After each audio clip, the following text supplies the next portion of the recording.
all fans wanted this recipe in the book. They would write, I would mention I was doing a cookbook, and everybody would write, you've got to put in Adraka Kozarole. I hope you're hungry, because here's dinner.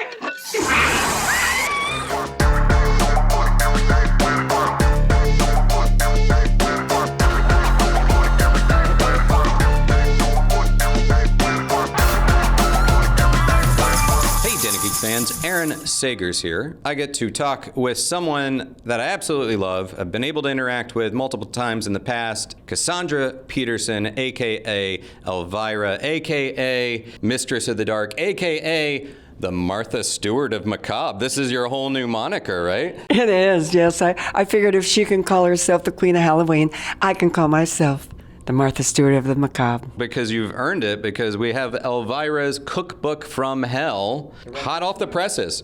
It is hot off the presses, just released yesterday. Just released yesterday, in time for spooky season and in time for Christmas season and holiday season just around the corner. First off, it is gorgeous. So many great photos, it's laid out. It sounds like Elvira's voice as you're reading through it. It is Elvira's voice, and I had a big deal about that. I sat down and wrote the whole thing very much with a food writer, Kim Laidlaw, who was wonderful and had done the Rocky Horror Cookbook. And then it was just about to start going through the printing process when I read it and I said, this doesn't sound like Elvira. This sounds like Dracula wrote it, or Bride of Frankenstein or somebody. All of the blood sausage. All blood related. All the intros just sounded like very typical spooky, oh, drink a glass of blood, darling, that kind of thing. And I go, that is just not Elvira. So it just hit me overnight. Oh my God. I woke up the next morning and I completely freaked out everybody because I said, no, it's not working. The copy's not working. Rewrote the whole book and put a lot more Elvira, just her voice, how she would introduce things, not how Dracula would introduce things. I mean, there's got to be the spooky, but there's also got to be the Elvira edgy voice. Mirror, mirror on the wall, who's the most drop-dead gorgeous one of all? Oh, you're just saying that. You're not only a mistress of the dark, you're a mistress of the pun. You are a pun master and wordplay mistress. It sings on the page with the Elvira's Cookbook from Hell. Your pun ability, is that baked in at a young age? Punability, yes. Was that baked in at a young age? Probably. My dad was pretty punny. He was a very punny guy. So I may have picked some of that up when I was young. And I loved the old comedians, the Phyllis Dillers, the Lucille Ball, and the Three Stooges, which is so weird. So I kind of grew up with a very weird sense of humor. I just like the broad comedy, that kind of thing. Elvira's very much Shecky Green, Henny Youngman. She's very one-liners from the past, and I don't know why it works. I think puns are an elevated form of humor. So, well, thank you. Yes. Thank God. Phew, I feel better now. I'm not like an idiot. Well, while you're making, I know you were working with a chef, you're working with a food writer as you're putting together the cookbook, but you still have to taste this stuff. And you sure do. I've done a lot of work in sort of the food world, and you reach a point of taste fatigue where you're like, oh God, like I love food, but I don't think I can try another thing. Did you hit that flavor wall? I did have times when I was eating, I kept it down to a real minimum. I wanted to eat the whole damn thing. And I really do think I gained about 5 pounds. Yeah, you kind of do hit a wall. I don't know if this is good or bad, or if I've just tasted so many things that I don't know. So we would have a lot of people test it too, not just me, but I was the one who finally had the final say on yes, we like it. So if people that were there in the studio, we'd have the lighting, whoever, tasted, what do you think? Yeah. And if they all agreed that it was really good, then okay. Did you reach a point where you're just like, anybody said, I'm not feeling this one?